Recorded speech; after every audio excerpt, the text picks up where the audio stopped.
세계 해운의 핵심 길목이 흔들리고 있습니다. 호르무즈 해협의 통행은 극도로 위축됐고 홍해에서도 선박을 향한 공격과 지정학적 불안이 계속되고 있습니다. 세계 무역은 다시 한번 질문하기 시작했습니다. 수에즈와 중동을 지나지 않고 아시아와 유럽을 연결할 또 다른 바닷길은 없을까? 그리고 바로 이 상황에서 다시 주목받는 항로가 있습니다. 북극 항로입니다. 아시아에서 유럽으로 향하는 기존 항로보다 거리를 크게 줄일 수 있는 이 바닷길이 세계 해운의 새로운 선택지 가운데 하나로 다시 떠오르고 있습니다. 그런데 이 항로를 둘러싼 흥미로운 장면은 북극권이 아니라 대한민국 남해안에서도 벌어지고 있습니다. 북극에 영토가 없는 나라, 겨울에도 부산 앞바다가 얼어붙지 않는 나라, 그 대한민국이 북극 항로가 확대될수록 새로운 기회를 얻을 수 있는 나라로 거론되고 있습니다. 이유는 단순히 부산에서 유럽까지 가는 항해 거리가 줄어들 수 있기 때문만은 아닙니다. 더 중요한 질문은 따로 있습니다. 북극 항로의 이용이 실제로 늘어난다면 그 바다를 오갈 배를 누가 만들 것인가? 그리고 이 질문을 따라가면 결국 세 회사가 등장합니다. 하나오션, HD현대의 조선 계열사들, 삼성중공업, 대한민국을 대표하는 조선빅3입니다. 하지만 이 세 회사를 단순히 북극항로 관련주라는 하나의 테마로 묶으면 중요한 차이를 놓치게 됩니다. 한 회사는 이미 북극의 얼음을 스스로 깨며 LNG를 운반하는 선박을 반복해서 건조한 경험이 있습니다. 한 회사는 2026년 쇠빙선 강국들이 포진한 북유럽 시장에서 실제 수주를 따냈습니다. 또 다른 회사는 급지 선박 기술을 축적했지만 러시아를 둘러싼 지정학적 충격 때문에 수조 원규모 사업이 흔들리는 경험을 했습니다. 세 회사가 바라보는 북극은 같아도 실제 돈이 들어오는 통로는 서로 다릅니다. 그리고 이 차이가 앞으로 세 회사가 북극 관련 시장의 성격을 가릴 수 있습니다. 먼저 지도를 보겠습니다. 부산을 출발한 배가 유럽으로 가는 대표적인 기존 항로는 남쪽으로 내려갑니다. 동아시아 해협을 지나고 말라카 해협과 인도양을 통과한 뒤 수에즈 운하를 거쳐 유럽으로 향합니다. 그런데 지도를 북쪽에서 다시 보면 완전히 다른 길이 보입니다. 부산에서 북쪽으로 올라가 베링해협을 지나고 러시아 북부의 북극해 연안을 따라 유럽으로 향하는 길, 이른바 북극해 항로, 그 중에서도 북동항로와 러시아 연안의 북방항로입니다. 거리만 비교하면 부산과 로테르담 같은 일부 아시아, 유럽 구간에서는 수에즈 항로보다 크게 짧아질 수 있습니다. 한국해양수산부도 과거 부산에서 로테르담 기준으로 약 22,000km인 기존 항로가 약 15,000km 수준으로 줄어들 수 있다고 설명한 바 있습니다. 그래서 북극항로 이야기가 나오면 대부분 운송시간부터 계산합니다. 항해 일수가 얼마나 줄어드는가, 연료비를 얼마나 절감할 수 있는가, 운동량이 얼마나 늘어날 것인가. 하지만 조선업과 주식 투자자의 질문은 조금 달라야 합니다. 북극항로가 완전히 상용화될 때까지 기다려야만 돈이 생기는 걸까요? 반드시 그렇지는 않습니다. 항로 이용이 본격화되기 전에도 그 바다를 안전하게 통과하기 위한 선박과 장비가 먼저 필요하기 때문입니다. 그리고 바로 여기서 첫 번째 회사가 등장합니다. 2026년 4월 HD현대중공업은 스웨덴 해사청과 쇠빙선 한 척의 건조 계약을 체결했습니다. 컨테이너선도 아닙니다. LNG 운반선도 아닙니다. 얼음을 깨며 선박의 토항을 돕는 본격적인 쇠빙선입니다. 이 시장에서 특히 강한 전통을 가진 곳은 핀란드를 비롯한 북유럽입니다. 오랫동안 발트해와 북극권에서 쇠빙선 설계와 운용 경험을 쌓아온 지역입니다. 그런 시장에서 계약을 따낸 회사가 한국의 HD현대중공업이었습니다. 계약 금액은 3억 4,890만 달러. 인도 예정 시점은 2029년입니다. HD현대중공업이 해외에서 수주한 첫 쇠빙선이라는 점에서도 의미가 큽니다. 이 계약이 중요한 이유는 단순히 배 한 척의 가격 때문만은 아닙니다. 어떤 시장에서 계약을 따냈느냐가 중요합니다. 한국 조선사가 쇠빙선 경험이 거의 없는 국가에 들어간 것이 아닙니다. 세계적인 쇠빙선 설계와 건조 역량을 보유한 북유럽 업체들과 경쟁하는 시장에 진입해 수주에 성공한 겁니다. 북극 국가가 아닌 대한민국의 조선사가 북유럽 고객에게 이렇게 말할 수 있게 된 셈입니다. 당신들이 얼어붙은 바다를 다니는데 필요한 배를 한국에서도 만들 수 있습니다. 물론 여기서 바로 반론이 나올 수 있습니다. 한국 조선업이 세계적인 경쟁력을 갖고 있다는 건 이미 알려진 사실인데 쇠빙선 한 척을 수주했다고 곧바로 북극항로 시대 전체의 수혜로 연결하는 것은 너무 빠르지 않느냐는 겁니다. 맞습니다. 한 척의 수주만으로 장기적인 시장 지배력을 말할 수는 없습니다. 중요한 것은 그 다음입니다. 미국과 캐나다, 핀란드는 아이스팩트를 통해 급지 쇠빙선 건조 역량을 확대하기 위한 협력을 추진하고 있습니다. 미국과 캐나다를 비롯한 여러 북극권 국가가 노후 선대 교체와 신규 쇠빙선 확보를 추진하면서 앞으로 상당한 규모의 발주 수요가 형성될 가능성도 거론됩니다. 다만 몇 척이 실제 계약으로 확정될지는 각국 예상과 조달 계획에 따라 달라질 수 있습니다. HD현대 역시 스웨덴 수주를 계기로 특수선과 급지 선박 시장에서 해외 사업을 확대하겠다는 방향을 밝히고 있습니다. 그렇다면 2026년 스웨덴 계약은 단순한 매출 한 건으로만 끝나지 않을 수도 있습니다. 앞으로 확대될 가능성이 있는 시장에 먼저 찍어놓은 출입 도장이 될 수 있습니다. 이 순간 투자자가 던져야 할 질문도 달라집니다. 북극 항로는 언제 완전히 열릴까? 그 질문보다 먼저 확인할 것이 있습니다. 완전한 상용화 이전부터 누가 매출을 만들 수 있는가? HD현대가 보여주는 가능성은 비교적 분명합니다. 항로를 이용하는 일반 상선뿐 아니라 항로를 확보하고 운항을 지원하는 선박부터 시장이 생길 수 있다는 겁니다. 해빙선, 급제특수선, 해군, 관공선, 그리고 이후 유지, 보수와 선박 서비스까지 이어질 수 있는 시장입니다. HD현대에는 또 하나의 특징이 있습니다. 단순히 선체만 건조하는 사업 구조가 아니라는 점입니다. 조선과 엔진, 친환경 추진 시스템, 선박 서비스, 자율운항과 디지털 기술까지 그룹 안에서 폭넓게 연결되어 있습니다. 북극 운항에서 어려운 것은 선체가 얼음을 견디는 문제만이 아닙니다. 통신 환경도 까다롭습니다. 정비도 어렵습니다. 연료 효율도 중요합니다. 빙의 상황에 따른 항로 판단도 필요합니다. 결국 북극에서는 일반적인 선박보다 선체와 추진, 운항 기술을 하나의 시스템으로 묶는 능력이 가치가 더욱 커질 가능성이 있습니다. 그런 점에서 HD현대가 갖춘 사업 포트폴리오는 눈여겨볼 만합니다. 여기까지만 들으면 HD현대가 대한민국 조선업 가운데 북극 시장의 가장 앞선 주자처럼 보입니다. 그런데 여기서 첫 번째 해석이 뒤집힙니다. 대한민국에서 북극의 얼음을 깨며 LNG를 운반하는 선박을 가장 깊게 경험한 회사는 따로 있기 때문입니다. 하나오션입니다. 하나오션의 전신은 대우조선해양입니다. 그리고 이 회사가 2017년 인도한 선박 가운데 역사적인 배가 하나 있습니다. 크리스토프 드 마르주리. 세계 최초의 북극해 전용 아크7급 쇠빙 LNG 운반선으로 평가받는 선박입니다. 쇠빙선은 얼음을 뚫고 항해해야 합니다. LNG 운반선은 약 영하 160도 수준에서 액화된 천연가스를 안전하게 저장하고 운송해야 합니다. 쇠빙 LNG선은 이 두 가지 어려운 임무를 동시에 수행해야 합니다. 빙의를 통과해야 하고 극한의 저온 환경을 견뎌야 하고 LNG를 안전하게 보관해야 하며 그 상태로 상업 운항을 지속해야 합니다. 그리고 하나오션은 이 배를 한두 척 만들어본 수준에서 끝나지 않았습니다. 대우조선해양을 러시아 야말 LNG 프로젝트에 투입된 북극형 쇠빙 LNG 운반선 15척을 건조했고 하나 측 자료에 따르면 이 15척은 2019년까지 모두 인도됐습니다. 15척입니다. 이 숫자가 중요한 이유가 있습니다. 조선업에서는 설계 능력을 갖고 있는 것과 같은 고난도 선종을 여러 차례 실제로 건조해 고객에게 넘겨본 것이 전혀 다른 경쟁력이기 때문입니다. 얼음과 선체가 만날 때 어떤 하중이 발생하는지, 급저온 환경에서 어떤 장비의 신뢰성이 중요해지는지, 빙의 운항을 위해 추진계통과 선체를 어떻게 조합해야 하는지, 이런 경험은 설계 문서만으로 완성되지 않습니다. 건조하고 시험하고 운항 데이터를 쌓고 발견된 문제를 다음 선박에 반영하면서 축적됩니다. 그래서 향후 북극용 고난도 선박 시장이 다시 크게 성장한다면 하나오션이 내밀 수 있는 강력한 명함이 있습니다. 이미 비슷한 배를 대규모로 만들어봤다는 기록입니다. 조선업에서 이런 레퍼런스는 단기간에 복제하기 어렵습니다. 그리고 하나오션의 북극 이야기는 과거에만 머물러 있지 않습니다. 2025년 해양수산부는 하나오션과 차세대 쇠빙연구선 건조 계약을 체결했습니다. 사업 목표는 2029년 12월까지 새로운 쇠빙연구선을 건조하는 것입니다. 총 톤수는 16,560톤. 현재 운항 중인 아라오노 7,507톤의 2배를 넘습니다. 목표 쇠빙 능력도 기존 아라오노보다 약 50% 높아집니다. 목표 등급은 폴러 과산 PC3입니다. 국제성급협회연합의 기준상 2년생 얼음이 포함된 해빙 환경에서 연중 운항을 고려하는 높은 수준의 급지 등급입니다. LNG와 저유 항이를 사용하는 이중연료 시스템도 적용될 예정입니다. 이 선박이 투입되면 현재보다 북극 연구 범위를 크게 넓히고 북극점까지 포함하는 연구와 관측 역량을 강화하는 것이 정부의 목표입니다. 여기서 흥미로운 연결이 하나 만들어집니다. 대한민국이 북극 연구 역량을 확대하기 위해 새로운 쇠빙연구선을 만듭니다. 그 배를 대한민국 조선회사가 건조합니다. 그 배가 실제 급지로 들어가 연구와 운항 데이터를 축적합니다. 그리고 훗날 세계 선주와 정부기관이 더 많은 급지 선박을 주문하게 된다면 북극용 쇠빙 LNG 운반선 15척을 인도했고 한국의 차세대 쇠빙연구선까지 건조한 회사가 다시 후보에 오를 가능성이 있습니다. 그래서 하나오션의 북극 테마를 단순히 북극항로 수혜주라는 한마디로 설명하면 핵심을 놓칠 수 있습니다. 이 회사가 가진 가장 중요한 자산 가운데 하나는 바로 레퍼런스입니다.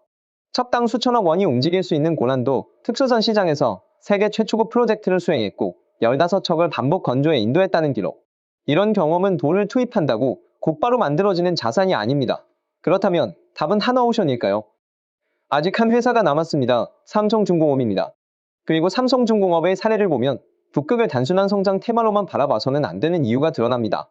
삼성중공업 역시 오래전부터 급지용 선박 기술을 축적해왔습니다. 대표적으로 양방향 쇄빙 원유운 반선을 건조한 경험이 있고 러시아 급제 프로젝트와 연계된 R7 급쇄빙 LNG 운반선 사업에도 참여했습니다. 하지만 기술과 시장 사이에 예상하기 어려운 변수가 끼어들었습니다. 러시아의 우크라이나 침공과 그 이후 확대된 국제 제재입니다.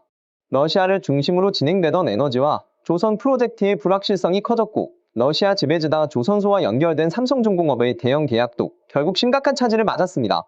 삼성중공업은 2025년 총 약 4조 8,500억 원 규모의 지배지다 관련 두 계약을 해지했습니다.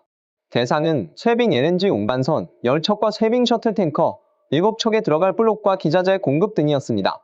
계약 자체는 2020년과 2021년에 체결됐지만 지배지다는 2024년 계약 해지를 통보하고 선수금 반환을 요구했습니다. 삼성중공업은 이에 대해 싱가포르에서 중재 절차를 진행했고 2025년에는 장기간 이어진 사업 불확실성을 이유로 계약을 정리하면서 손해배상 청구 절차를 이어가기로 했습니다. 이 장면은 북극 관련 투자에서 아주 중요한 경고를 줍니다. 북극은 기술만으로 움직이는 시장이 아니라는 겁니다. 미국이 움직입니다. 러시아가 움직입니다. 유럽이 움직입니다. 중국이 움직입니다. 건조 기술이 있다고 모든 프로젝트를 실행할 수 있는 것도 아닙니다. 선박을 건조할 능력이 있어도 제재 때문에 사업 자체가 막힐 수 있습니다. 배가 완성돼도 특정 지역에서 운항과 물류가 제약받을 수 있습니다. 보험이나 금융, 핵심 기자재 조달이 문제가 될 수도 있습니다. 삼성중공업은 그 위험을 실제 사업에서 경험했습니다. 그래서 여기서 이런 결론을 내릴 수도 있습니다. 그렇다면 삼성중공업은 북극항로 수혜 후보에서 제외해야 하는 것 아닐까? 하지만 그렇게 단순하게 말하기도 어렵습니다. 프로젝트가 무산됐다고 축적된 기술과 건조 경험까지 없어지는 것은 아니기 때문입니다. 삼성중공업은 이미 양방향 쇄빙 유조선을 비롯한 급지용 상선 경험을 보유하고 있고 고사양 빙의 운항 선박을 대상으로 기술을 축적해왔습니다. 하나오션의 카드가 비슷한 선박을 실제로 반복 건조에 인도했다. 라면 삼성중공업이 가진 카드는 조금 다르게 볼 수 있습니다. 급지 기술과 프로젝트 경험은 있지만 사업화 과정에서 지정학적 충격을 크게 받았다. 여기에 가깝습니다. 앞으로 지정학적 환경이 달라지거나 러시아 이외의 캐나다, 미국, 북유럽 지역에서 LNG와 급제에너지 개발이 확대된다면 그동안 쌓인 기술이 다른 시장에서 활용될 가능성도 있습니다. 다만 바로 이 점 때문에 세 회사 가운데 삼성중공업의 북극 관련 모멘텀에는 특히 큰 불확실성이 따라붙습니다. 기술과 경험은 있습니다. 하지만 결국 새로운 대형 급제 상업 프로젝트가 실제 발주와 계약으로 연결돼야 합니다. 자, 이제 세 회사의 차이가 조금씩 보이기 시작합니다. 하나오션은 북극의 얼음을 스스로 깨며 LNG를 운반하는 선박을 대규모로 반복 건조해본 회사입니다. HD현대중공업은 2026년 북유럽 시장에서 해외 쇄빙선 수주라는 새로운 문을 연 회사입니다. 삼성중공업은 고사양 급지용 상선 기술과 경험을 갖고 있지만 러시아 사업을 통해 지정한 리스크가 얼마나 큰지 먼저 확인한 회사입니다. 같은 북극항로 관련주라고 묶기에는 성격이 다릅니다. 주식시장에서 테마가 생기면 세 회사는 쉽게 한꺼번에 묶입니다. 북극항로가 뜬다. 조선업이 수혜를 본다. 하지만 실제 매출이 발생하는 시점과 경로는 서로 다를 수 있습니다. HD현대에서는 해외 쇄빙선과 특수선 수주 확대가 실제 숫자로 이어지는지를 먼저 확인할 수 있습니다. 하나오션은 쇄빙 LNG선과 차세대 쇄빙 연구선이라는 레퍼런스를 활용해 고난도 급지 선박 시장에서 새로운 수주를 확보할 수 있는지가 관건입니다. 삼성중공업은 LNG 운반선과 해양 플랜트라는 기존 경쟁력에 급지용 선박 기술이 결합될 경우 추가 기회를 얻을 수 있지만 지정학적 변수 역시 크게 봐야 합니다. 그런데 세 회사만 바라보면 또 하나를 놓치게 됩니다. 북극항로가 하나의 산업으로 성장하려면 배 한 척만 필요한 것이 아니기 때문입니다. 한국 정부도 이제 북극항로를 먼 미래의 가능성으로만 다루고 있지 않습니다. 해양수산부는 2026년 하반기 국내 민간선사의 컨테이너선을 활용해 부산에서 로테르담까지 북극항로 시범 운항을 추진하고 있습니다. 또 2030년 한 유럽 전기항로 개설을 목표로 단계적인 운항체계를 구축하겠다는 방향도 제시했습니다. 급제 선박 확보와 전문 인력 양성, 친환경 연료 인프라, 선박 유지, 보수 서비스 등을 함께 육성하겠다는 계획도 추진되고 있습니다. 왜 이런 이야기가 다시 조선업으로 연결될까요? 배는 혼자 움직이지 않기 때문입니다. 항구가 필요합니다. 수리가 필요합니다. 연료 공급이 필요합니다. 항로 정보가 필요합니다. 보안과 금융이 필요합니다. 엔진과 주요 기자재의 점검도 필요합니다. 특히 북극처럼 운항 난도가 높은 바다에서는 이런 주변 산업의 중요성이 더 커질 수 있습니다. 여기서 대한민국 남해안 지도를 펼쳐보겠습니다. 부산, 울산, 거제, 이 지역에 무엇이 모여 있습니까? 세계적인 한적항인 부산항이 있습니다. HD현대의 대형 조선소가 있습니다. 하나오션의 거제 사업장이 있습니다. 삼성중공업 거제 조선소가 있습니다. 선박 엔진업체가 있습니다. 수많은 기자재 업체가 있습니다. 수리와 선박 서비스 산업도 연결돼 있습니다. 그리고 동북아시아에서 북쪽으로 올라가는 해상 네트워크와 맞닿아 있습니다. 북극권 국가들은 저마다 다른 자산을 갖고 있습니다. 러시아는 방대한 북극권 자원과 긴 북극 해안선을 갖고 있습니다. 캐나다는 거대한 북극 영토와 군도를 보유하고 있습니다. 미국에는 알래스카가 있습니다. 핀란드는 세계적인 쇄빙선 설계와 건조 역량을 축적해왔습니다. 그렇다면 대한민국은 무엇을 가지고 있을까요? 극지에서 운항할 수 있는 고난도, 선박을 대규모로 건조할 수 있는 산업 기반을 가지고 있습니다. 이 지점에서 처음 던졌던 질문으로 다시 돌아오게 됩니다. 왜 북극에 영토가 없는 대한민국이 북극 항로의 잠재적 수혜국으로 거론되는가? 우리는 북극을 소유하고 있지 않습니다. 대신 북극을 이용하려는 국가와 기업이 필요로 할 수 있는 선박을 공급할 산업을 가지고 있습니다. 골드러시를 설명할 때 흔히 등장하는 비유가 있습니다. 누가 가장 많은 금을 캘지는 알기 어려워도 금광을 찾아 몰려드는 사람들이 많아지면 곡괭이나 작업복 같은 장비를 파는 산업에도 수요가 생긴다는 이야기입니다. 북극 항로에서도 비슷한 구조를 생각해 볼 수 있습니다. 누가 북극에서 가장 큰 영향력을 갖게 될지는 아직 모릅니다. 러시아가 항로를 어느 수준까지 개방할지도 불확실합니다. 미국과 중국의 경쟁이 어디까지 확대될지도 알 수 없습니다. 하지만 국가와 기업이 북극에서 본격적으로 움직이기 시작한다면 특수한 배가 필요합니다. 그리고 그 배는 평범한 상선과 다릅니다. 얼음을 견디거나 직접 개고 움직여야 합니다. 영하 수십 도의 환경에서도 주요 장비가 작동해야 합니다. LNG 같은 화물을 운송해야 할 수도 있습니다. 저탄소, 친환경 추진 시스템의 요구도 커질 수 있습니다. 항해 안전을 높이기 위한 디지털 기술과 자율운항 보조 시스템도 결합될 가능성이 있습니다. 즉 선박 시장의 제품 구성이 달라질 수 있습니다. 단순히 싸고 많이 만드는 선박보다 기술 난도가 높고 가격도 비싸며 진입 장벽이 높은 선박의 중요성이 있는 겁니다. 바로 대한민국 조선업이 오랫동안 경쟁력을 쌓아온 고부가 가치 선박의 영역입니다. 하지만 여기서 곧바로 그러니 조선주를 사야 한다. 이런 결론으로 넘어가서는 안 됩니다. 북극 항로 산업이 성장하는 것과 특정 조선회사의 주가 상승이 실제 실적으로 뒷받침되는 것은 서로 다른 문제이기 때문입니다. 주식시장은 미래 기대를 실적보다 먼저 가격에 반영합니다. 북극 항로라는 단어가 뉴스에 자주 등장하기 시작하면 실제 수주보다 주가가 먼저 움직일 수도 있습니다. 그래서 투자자가 확인해야 할 것은 막연한 기대감이 아니라 구체적인 조건입니다. 첫 번째는 실제 발주입니다. MOU만으로는 부족합니다. 시장 전망만으로도 부족합니다. 실제 계약과 수주 공시가 나오는지를 봐야 합니다. 특히 쇄빙선, 쇄빙 기능을 갖춘 LNG 운반선, 극지 특수선의 신규 발주가 실제로 늘어나는지 확인해야 합니다. 두 번째는 수익성입니다. 어려운 배를 만든다고 반드시 많은 이익을 남기는 것은 아닙니다. 설계와 엔지니어링 비용이 커질 수 있고 건조 기간도 길어질 수 있습니다. 새로운 기술을 적용하는 과정에서 예상하지 못한 추가 비용이 발생할 수도 있습니다. 결국 중요한 것은 수주 잔고의 크기뿐 아니라 그 계약에서 실제로 어느 정도의 이익을 남길 수 있느냐입니다. 세 번째는 지정학입니다. 그리고 이 변수가 북극 시장에서는 특히 중요합니다. 삼성중공업 사례가 이미 보여줬습니다. 수조 원 규모의 프로젝트도 국제 제재와 계약 분쟁이 발생하면 정상적으로 진행되지 못할 수 있습니다. 그러니 북극 항로를 분석할 때 얼음이 줄어들고 있다. 여기에서 분석을 끝내서는 안 됩니다.